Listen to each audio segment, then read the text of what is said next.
போராளி மீடியா நேயர்களுக்கு வணக்கம். அரசியல் கோமாளி நிகழ்ச்சியில் இன்று மூத்த ஊடகவியலாளர் திரு எடப்பாடி துரைசாமி அவர்களை சந்திக்கின்றோம். வணக்கம் சார். வணக்கம், அனைவருக்கும் வணக்கம் சார். திமுகவுடைய அரசுல முக்கிய புள்ளியாக அறியப்பட்ட பல்வேறு காலகட்டங்களில் மாவட்டத்தை தன்னுடைய கையில் வைத்திருந்த திரு பொன்முடி அவர்களுடைய ஒரு மிகப்பெரிய ஆளுமை தற்போது அந்த மாவட்டத்தினுடைய அரசியல் களத்துல இல்ல அப்படின்ற மாதிரி ஒரு சூழல் ஏற்பட்டிருக்கு அப்படின்னு சொல்லிட்டு செய்திகள் தெரிவிக்கின்றன. இத பத்தி நீங்க எப்படி சார் பாக்குறீங்க? சார், அதாவது பொன்முடி ஒன்னும் விழுப்புரம் மாவட்டத்துடைய ஆளுமை எல்லாம் கிடையாது. அங்க திமுகவுடைய மிகப்பெரிய ஆளுமையா இருந்த செஞ்சி ராமச்சந்திரன் போன்ற திமுகவை தூக்கி பிடித்த தூண்கள் அவங்கெல்லாம் ஒழிக்கிறதற்காக வளர்க்கப்பட்டவர், அவங்கெல்லாம் அழிப்பதற்காக வளர்க்கப்பட்டவர் தான் பொன்முடி. கலைஞர் கருணாநிதியால ஸ்டாலினாட வளர்க்கப்பட்டவர். அதுக்காக ஸ்டாலினுக்கும் பொன்முடிக்கு எப்படிப்பட்ட உறவுகள் இருந்தது என்பதெல்லாம் கடந்த காலத்துல பலர் பேசியிருக்காங்க. நாம அதை பேச விரும்பல. அப்படி வந்த விழுப்புரம் மாவட்டத்தில் இருந்த பொன்முடி ஒரு மிகப்பெரிய வன்னிய விரோதி. விழுப்புரம் மாவட்டத்தினுடைய பெரும்பான்மை சமூகமான வன்னியர்களுக்கு எதிராகவே, வன்னியர்களுக்கு விரோதமாகவே அத்தனை வேலையும் செஞ்சிருந்தார் பொன்முடி. இன்னைக்கு எதுக்கு பொன்முடி ஓரம் கட்டி இருக்காங்க? பொன்முடி ஊழல் பண்ணிட்டாருங்கிறதுனாலயா? பொன்முடி செம்மண்ணை கடத்தினாருங்கிறதுனாலயா? பொன்முடி பல ஆயிரக்கணக்கான கோடி சொத்து சேர்த்துட்டாங்கிறதுனாலயா?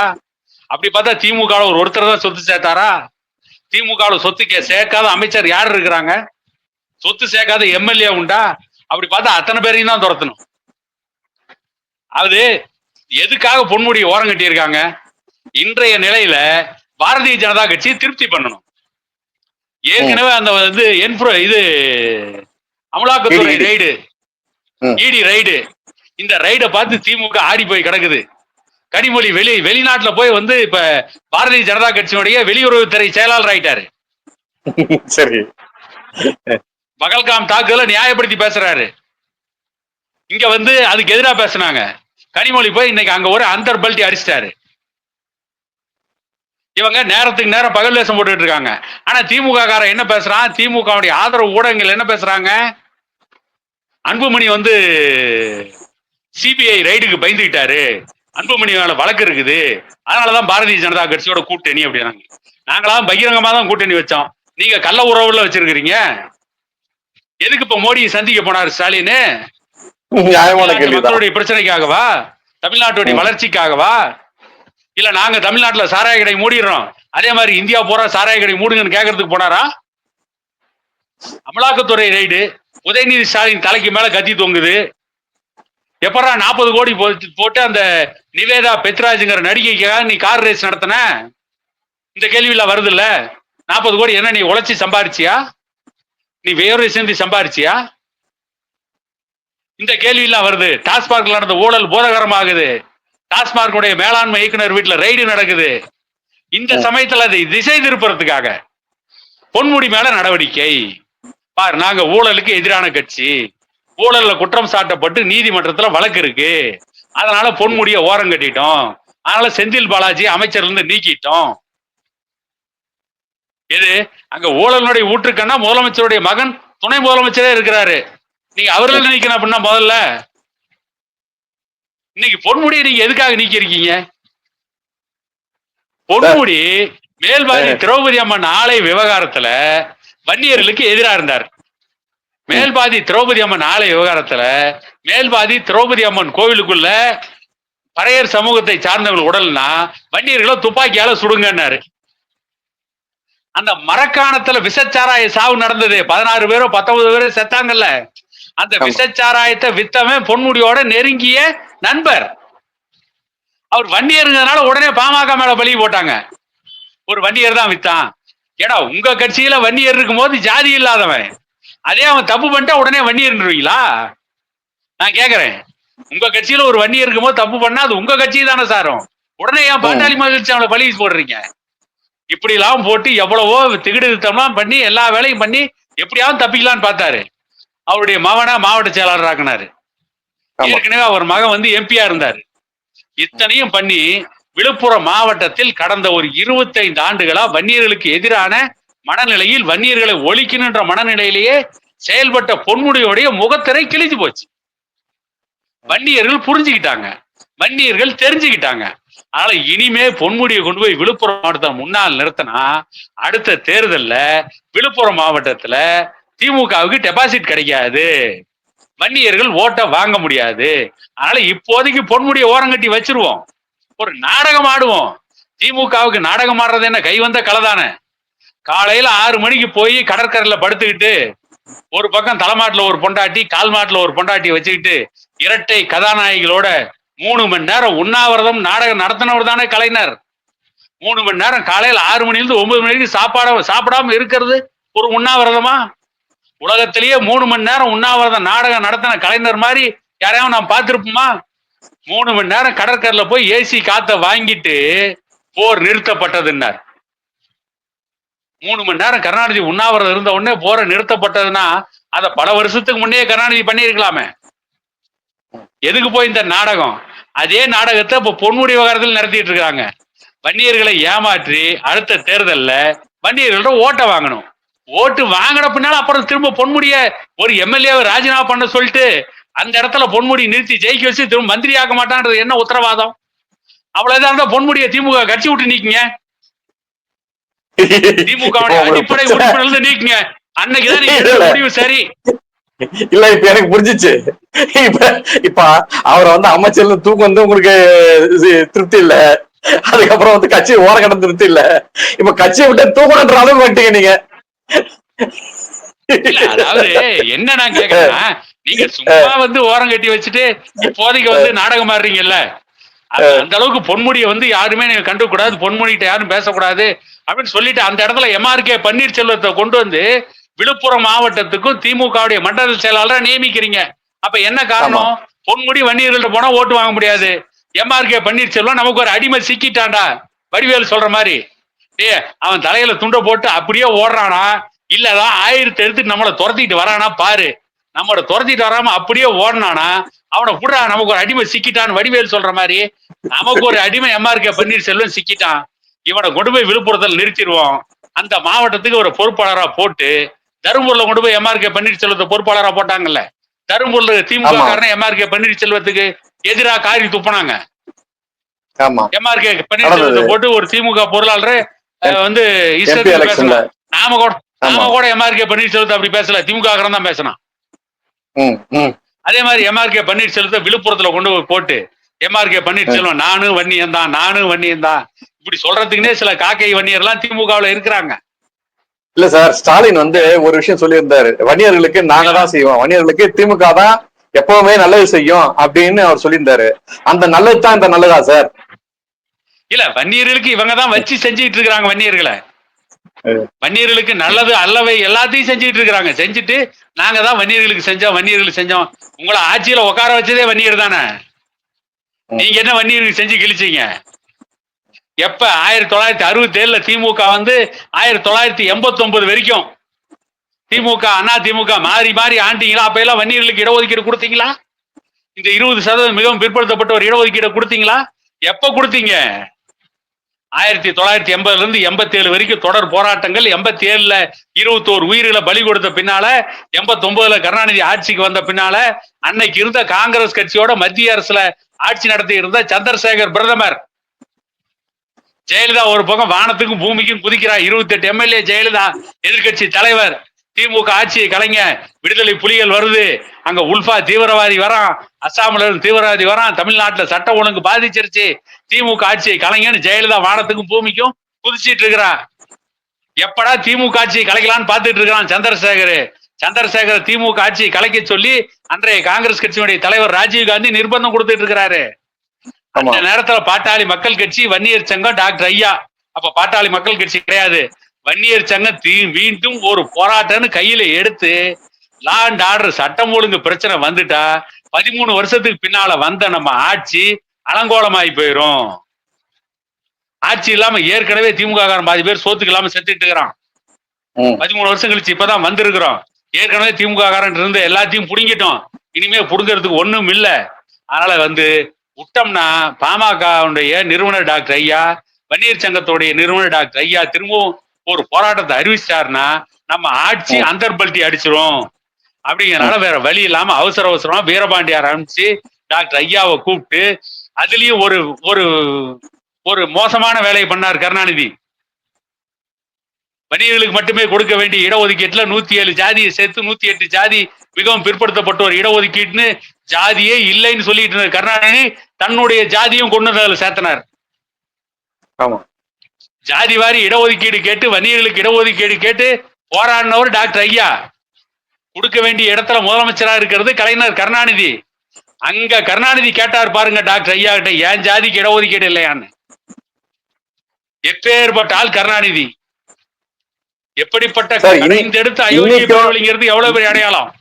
இன்னைக்கும் வணிகர்களுக்கான இடஒதுக்கீடு தடுக்கிறது. சொல்லுங்க சார், சொல்லுங்க சொல்லுங்க. அப்படிலாம் கேட்டு அவங்க ஜாதிக்கு சேர்த்து இடஒதுக்கீடு கொடுத்துட்டு நாங்க வன்னியர்களுக்கு இடஒதுக்கீடு கொடுத்துட்டோம், ஏன்னா வன்னியர்களுக்கு மட்டும் இவங்க தனியா இடஒதுக்கீடு கொடுத்த மாதிரி சொல்லுங்கடா. மொத்தம் 119 ஜாதிக்கு இடஒதுக்கீடு கொடுத்தேன்னு சொல்லுங்க. சொல்லி பாரு, 118 ஜாதி உங்களை கழட்டிக்கிட்டு அடிப்பான். நீ எங்கடா இடஒதுக்கீடு கொடுத்த? அப்ப சொல்லுவான் டாக்டர் ராமதாஸ் வாங்கி கொடுத்தாருமா. நீங்க சொல்லுங்க, வன்னியர்களுக்கு இடஒதுக்கீடு கொடுத்தா வன்னியர்களுக்கு இடஒதுக்கீடு கொடுத்தாரு தொடர்ந்து பொய்ய பேசிட்டு இருக்கீங்களே திமுக. சொல்லுங்க, 119 ஜாதிக்கு இடஒதுக்கீடு கொடுத்தேன்னு சொல்லுங்க. அப்படி சொல்லுங்க, அதை நாங்க ஏத்துக்கிறோம்.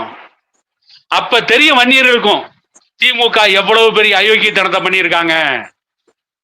கருணாநிதி எப்படி சிரிச்சுக்கிட்டே நம்மளை கழுத்து அறுத்திருக்காரு. கருணாநிதி எப்படிப்பட்ட ஏமாற்று பேர்வழி. கருணாநிதி ராஜதந்திரம்ங்கிற பேர்ல எப்படிப்பட்ட நயவஞ்சகத்தை வன்னியர்களுக்கு செஞ்சிருக்காரு. அதனாலதான் அன்னைக்கே டாக்டர் ஐயா வந்து கருணாநிதி கொடுத்தது அலிகை கணின்னு சொல்லியிருக்காரு தெரியும். ஆனா இன்னைக்கும் வன்னியர்களுக்கு இடஒதுக்கீடு கொடுத்தா வன்னியர்களுக்கு இடஒதுக்கீடு கொடுத்தான்னு சொல்லிட்டு இருக்கிறீங்க. 119 ஜாதின்னு சொல்லுங்க, ஏன் சொல்ல மாட்டேங்கிறீங்க? இனிமே நாங்க அதைத்தான் பேச போறோம். ஏன்னா 119 ஜாதிக்கு கொடுத்தோம்னு சொல்லிட்டு வன்னியர்கள் ஓட்ட ஏடா கேட்கறீங்கன்னு கேட்க போறோம். அதான் எம்ஆர்கே பன்னீர்செல்வத்தில் அடுத்து கேட்க போறோம். சார் அவங்க எங்க சார் கேக்குறீங்க? நீங்க தான் ஓட்டு போடுறீங்க, நீங்க போடாதீங்க சார். தெரியல, வன்னியர்களுக்கு இடஒதுக்கீடு கொடுத்தாலும் நம்புறாங்கல்ல அந்த மக்களுக்கு. சார் அந்த அளவுக்கு அந்த மக்களுக்கு அறிவு இருந்தா என்னைக்கோ பாமக ஆட்சிக்கு வந்திருக்குமே. இன்னும் அறியாமையில தான் இருக்கிறாங்க. ஏன்னா சமூகம் இல்ல சார், அறியாம இருக்கிறதுக்கு ஒரு நியாயம் வேணுமா சார்? எத்தனை வருஷமா சார், எத்தனை வருஷமா ஏமாத்துறீங்க சார்? நியாயம் இல்லாம சார் ஏமாந்துட்டு இருக்கிறான் சார். அதாவது ஒரு விஷயம் சொல்லுவாங்க, ஏமாத்துறவனோட மிக கொடுமையானவன் ஏமாறுறவன் அப்படின்னுவாங்க. திமுக ஏமாத்து நல்லா தெரியும். தன்னுடைய சொந்த ஜாதிக்கு சேர்த்து எவனோ போராட தான் ஜாதியை எடுத்துன்னு போய் அதுல சேர்த்து அந்த ஜாதிக்கும் உள்ஒதுக்கீடு வாங்கின அந்த ரொம்ப நயவஞ்சகமான செயலை அன்னைக்கு இருந்த கலைஞர் செஞ்சாரு. இன்னைக்கு இருக்கக்கூடிய ஸ்டாலினுடைய சொந்த மச்சான் வந்து ஒரு கேஸை போட்டு 10.5% இடஒதுக்கீடை தடுக்கிறாரு. இதெல்லாம் வெட்ட வெளிச்சமான செய்தி சார். இன்னைக்கு நேத்து பிறந்த குழந்தை கூட இன்னைக்கு கூகுள பார்த்து தெரிஞ்சுக்கிறது எவன் இதை கேஸா போட்டான், எவன் இதை தடை பண்றான். கேஸ் போட்டவன் இன்னைக்கு என்ன பதவியில உட்காந்துருக்கான்? டிஎம்எஸ் உடைய தலைவர் யார் சார்? தமிழ்நாடு அரசுடைய டிஎம்எஸ் இருக்குல்ல சார். டிஎம்எஸ்னா என்னன்னா அந்த மருத்துவ துறை இருக்குல்ல, அந்த துறையினுடைய தலைவர் யார் sir? Director of medical service. அதனுடைய தலைவர் யாரு? சொந்த மச்சான் சார். ஆமா, அப்புறம் சார் இவ்வளவு பெரிய பதவியில இருக்கிறவங்க அந்த குடும்பம் தான் சார் செஞ்சது.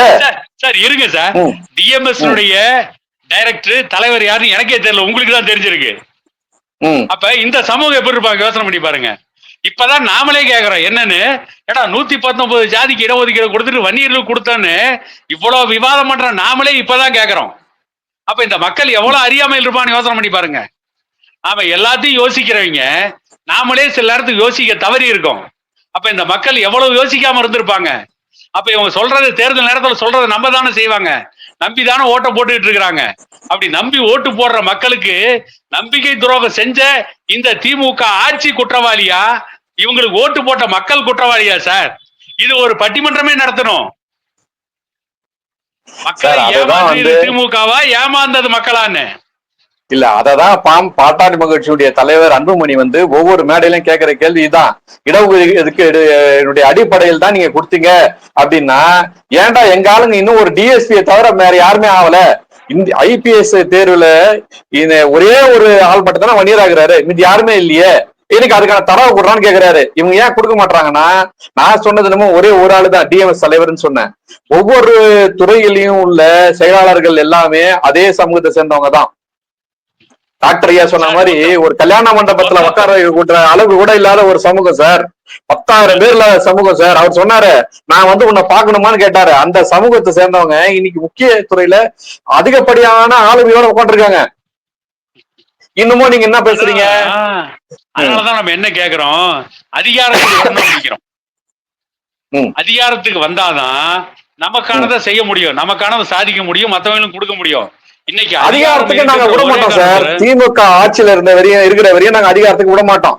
நீங்க எப்படி அதிகாரத்துக்கு வருவீங்க சார்? சார் நான் உங்களுக்கு வந்து இடஒதுக்கீடு அடிப்படையில் இல்ல சார். போன வருஷம் ஒரு உண்மையில் நடந்த சொல்ற மாதிரி, போன வருஷம் என்னுடைய ரொம்ப நெருங்கிய உறவினருடைய மகள் வந்து சென்னை மாநில கல்லூரியில அவங்க கேட்ட சப்ஜெக்ட்ல சேர்க்கணும்னு ஆசைப்படுது. நான் சேரணும்னு ஆசைப்படுது. சரி, மாநில கல்லூரியிலனா வேற ஏதாவது ஒரு அரசு கல்லூரியில சேர்ந்துக்கலாம், ஏன்னா கொஞ்சம் நிதி நெருக்கடி, வேற ஒண்ணும் கிடையாது. சேரலான்னு அவங்க ஆசைப்படுறாங்க. நல்லா படிச்ச பொண்ணு, அதிகப்படியான மார்க் வாங்கின பொண்ணு முயற்சி பண்ணுது. இந்த தமிழக அரசு வந்து என்ன பண்ணுதுன்னா, இடஒதுக்கீடு அடிப்படையில் தான் நாங்க வந்து எல்லாருக்கும் கொடுப்போம், நீங்க யாருடைய ரெக்கமெண்டேஷன் வந்தாலும் நாங்க சேர்க்க மாட்டோம்ட்டாங்க. அப்ப இடஒதுக்கீடு அடிப்படையில் தான் கொடுப்போம் அப்படின்னா, எங்களுக்கான இடஒதுக்கீடு 10.5% இடஒதுக்கீடு ஒருவேளை அரசு கையெழுத்து போட்டிருந்தா, என் சொந்தக்கார பொண்ணு முதல் தேர்வாளரா இன்னைக்கு தேர்வு பெற்று இன்னைக்கு வந்து 2ஆம் வருஷம் படிச்சிருக்கோம், எம்எஸ்சி படிச்சிருக்கோம். ஆனா அந்த குழந்தைக்கு அந்த அட்மிஷன் கிடைக்கல. காரணம், இவங்க அந்த 10.5% நடைமுறைப்படுத்தல. 2வது, அதே பள்ளியில நான் சொல்லக்கூடிய வேற சமூகத்தை சார்ந்தவங்க எல்லாம் அதிகப்படியான இடஒதுக்கீடு மூலியமா அவங்க சேர்றாங்க. வேற எந்த ரீசனும் இல்லை சார். இந்த அரசு நமக்கான இடஒதுக்கீடு நடைமுறைப்படுத்தவருடைய விளைவுதான். அப்ப திமுக இந்த படிப்பிலேயே உங்களை வந்து ஃபில்டர் பண்ணுது. இங்க ஃபில்டர் பண்ண பிறகு நீங்க எப்ப சார் ஆட்சி அதிகாரத்துக்கு வருவீங்க? நீங்க வந்து எலெக்ஷன் நின்னாலாம் நாங்க ஓட்டு போட மாட்டோம் சார், நாங்க வந்து துட்டு கொடுக்கணும் தான் போடுவோன்றீங்க. கேட்டா அவங்க அறியாமைன்றீங்க. சார் அறியாமையில இருக்கலாம் சார். அந்த கிழமெல்லாம் செத்து போட்டான் சார்.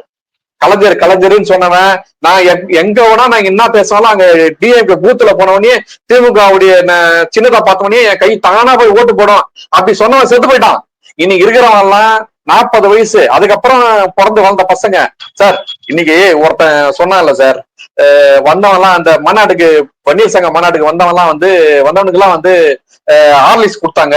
ஹார்லிக்ஸ்னா சொல்றது வேற மீனிங். அவ்வளவு அறிவாளி அவரு. ஹார்லிக்ஸ் கொடுத்தாங்க, துட்டு கொடுத்தாங்க, அதனாலதான் வந்தவன் எல்லாம் 20 வயசு 25 வயசு பசங்க சார். 25 வயசு பசங்க இப்போ கடந்த 25 வருஷத்துக்கு முன்னாடி பிறந்து வந்தவன். அவனுக்கு என்ன சார் உணர்வு வந்தது? அவன் வரான்ல, ஏன் என்னுடைய இனம், என்னுடைய மக்கள், என்னுடைய தலைவர் இவருன்னு சொல்லிட்டு வரான். அவனை எங்க சார் போனீங்க? அவனுடைய ஓட்டு எங்க சார் போச்சு? சும்மா ஒரு மாநாட்டை கூப்பிட்டா வரான் சார். 15 லட்சம் பேர் வரான் சார். அவன் ஓட்டு எங்க? அதாவது அவங்க 15 லட்சம் பேர் மாநாட்டுக்கு வந்தாங்க. அவங்க எல்லாம் சேர்த்தா 2016 தனிச்சு நிற்கும் போது 27 லட்சம் பேர் ஓட்டு போட்டாங்க. நீங்க இப்ப இவ்வளவு நேரம் சொன்னீங்க இல்லையா, அந்த படிக்க விடலன்னு. இவங்களை படிக்க விடாமே இருந்தாதான் ஓட்டு போடுவாங்க. படிக்க விட்டா ஓட்டு போட மாட்டாங்கல்ல. படிச்சுட்டானா உண்மையை தெரிஞ்சுட்டா ஓட்டு போட மாட்டான். அதனால படிக்க விடாம பாத்துக்கிறாங்க. ஆனா அது நம்ம உண்மை சார். இவங்க வன்னியர் சமூகத்துல நான் ஒரு விஷயத்த ஆராய்ச்சி பார்த்தேன். இவங்க வந்து ஒரு ஆட்சிக்கோ அல்லது அதிகாரத்திற்கோ வராத வரையும் தான் உணர்வுள்ள வன்னியன்றான். அங்க போய் அரசுல அதிகாரியா உட்காந்த பிறகு நான் வந்து ஒரு அரசு ஊழியர், நான் ரொம்ப நேர்மையா தான் இருப்பேன் அப்படின்னு சொல்லிட்டு சொந்த ஜாதிக்கு ஒரு சின்ன பலம் கூட செய்ய மாட்டான். ஆனா மத்த சமூகம் எல்லாம் தான் வந்து வரத்துக்கு முன்னாடி வரையும் தான் என்ன சமூகம் காமிச்சிக்க மாட்டான். வந்த உடனே தான் சமூகத்துக்கு என்னெல்லாம் பண்ண முடியுமோ பண்றான். முதல்ல இந்த அடிப்படை உண்மையை இந்த சமூகத்தை சேர்ந்ததை தெரிஞ்சுக்கணும் சார். இது ஒண்ணு. இதுல ஒரு வேடிக்கை என்னன்னு கேட்டீங்கன்னா, இந்த போய் நான் வந்து ஜாதிக்கு பண்ண மாட்டேன் நேர்மையா இருக்கான் பாத்தீங்களா, வன்னியர் சமூகத்தை சார்ந்தவன். இவனை ஜாதி வெறியன்னு யாரும் சொல்றது இல்ல. இவனதான் ஜாதி வெறியன்னு சொல்றான். ஆனா உண்மையிலேயே ஜாதி வெறியோட தன்னுடைய ஜாதிக்காரனை அந்த இடத்துல கொண்டு போய் உட்கார வச்சு வளர்க்குறான் பாருங்க. அவனை வந்து ஜாதிக்கு எதிரானவன், அவன் ஜாதி இல்லைன்னு சொல்றவன்றான். இத வந்து திராவிட மாடல், இந்த திராவிட கட்சிகள் ஒரு அரை நூற்றாண்டுகளா தமிழகத்துல ஒரு கலையாவே வளர்த்திருக்கிறாங்க. உளவியல் ரீதியா வளர்க்குறாங்க சார்.